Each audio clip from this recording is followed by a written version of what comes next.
হায় হায় হায়, আমার একই সর্বনাশ হলো। বড় ছেলের বিয়েতে একটা কানা করিও পেলাম না, মেজর ছেলে তো লাভ ম্যারেজ করলো। আর ছোট ছেলের বিয়েতে কত আশা করেছিলাম, 10,000 টাকা নগদ নেব, ফ্রিজ নেব, টিভি নেব।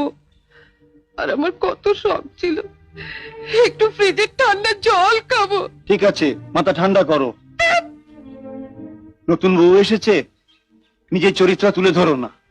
ও বেচারা হয়তো আবার ভাববে এ কোন জঙ্গলে উঠলাম রে বাবা। তুমি থামো, মাসে মাসে মাত্র 200 টাকা করে পাঠায়, বিয়ে করলো কোন সাহসে?